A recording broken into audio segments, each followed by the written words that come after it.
مظہر صاحب، آپ نے بڑی دیکھی ہیں تحریکیں، یہ مجھے بتائیں کہ عام خیال سب کا یہی ہے کہ جو علیمہ خان کو اور ان کا جھگڑا ایک اس حد تک چلا گیا کہ اب ان کو دونوں میں کرنا پڑا. ابھی تھوڑا سا ہم سن بھی رہے ہیں، جیسے سلمان اکرم راجہ صاحب نے کہا کہ جی ان پہ بہت کیسز بن گئے ہیں، علیمہ خان پہ گرفتاری کے لیے آج بھی ٹیم آئی ہوئی تھی، تو اب جو ان کی دوسری ہمشیرہ ہیں وہ بیان ان کا دیا کریں گی. تو ہو سکتا ہے خان صاحب کا لگتا ہے امپریشن یہ دیا ہے ٹھیک ہے Gandapur is gone also, Aleema Bibi is gone also, میں نے دونوں کو سائٹ پہ کر دیا ہے، لیکن وہ سب کچھ ہے.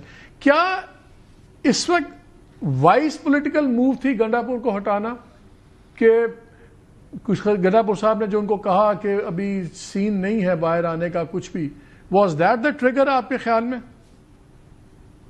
دیکھیں مالک، اصل چیز یہ ہے کہ اس وقت عمران خان صاحب جو ہیں وہ انہوں نے ظاہر 2-2.5 سال جیل میں گزارے ہیں.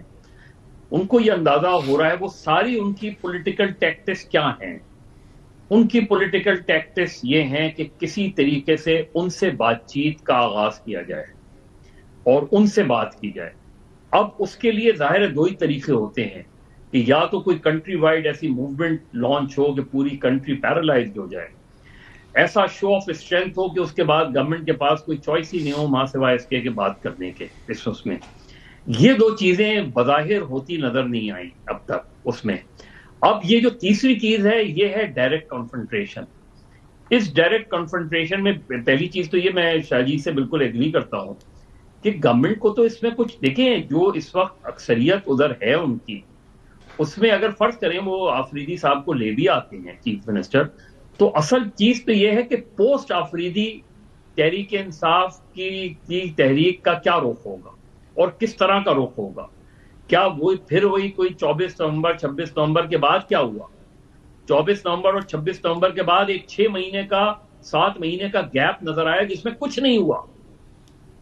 تو آپ آج جب یہ اس طریقے سے آپ جائیں گے، پوسٹ آفریدی تو irrelevant ہو گیا نا. جب سلمان اکرم راجہ صاحب نے ایک پڑھ کے سنا دیا، انہوں نے کہہ دیا کہ یہ ہم ایکسپیکٹ کر رہے ہیں، انہوں نے تو ان کا ٹی او آرز اناؤنس کر دیے نا. جو شاہ جی کہہ رہے تھے کہ کیوں ڈیسائیڈ نا، ہدایت نامہ خاون تم نے دیا نا، تو لیٹ ہم ایگزیکیوٹ دین نا، دکھاؤ دا لیمٹس. میں یہ بار یہ تو یعنی فاروق وہ مائنڈ سیٹ تو پتہ لگ گیا نا کہ اس وجہ سے اب ہو رہا ہے. میں تو مائنڈ سیٹ آپ دیکھیں نا، 2 چیزیں ہیں مالک. مسئلہ یہ کہ آپ نہیں بننے دیتے. فرض کریں تو ایک پوری ملک میں مزید sympathy wave will go to with P T I. Sympathy wave کی بات کر رہا ہوں، کوئی میں تحریک اس کی بات نہیں کر رہا کہ آپ ان کی گورنمنٹ، بھائی ان کے پاس میجورٹی ہے، وہ کسی کو بھی چیف منسٹر بنانا چاہیں، وہ کسی کو بھی لانا چاہیں. آپ یہ کہہ رہے ہیں کہ لیکن وہ سمپتھی ویو کسی چیز میں ٹرانسلیٹ نہیں ہو پائے گی. ٹرانسلیٹ نہیں. دیکھیں وہ جو بیٹل فیلڈ ہے، جو تحریک انصاف کا بڑا چیلنج ہے، وہ بیٹل فیلڈ اپنے ہوم گراؤنڈ میں لڑنا چاہ رہے ہیں. وہ بیٹل فیلڈ آپ نے اس گراؤنڈ پہ لڑنی ہے جو آپ کے بقول چھینا گیا ہے، اور وہ ہے پنجاب. تو پنجاب میں تو آپ کی پولیٹیکل ایکٹیویٹی ہو ہی نہیں رہی.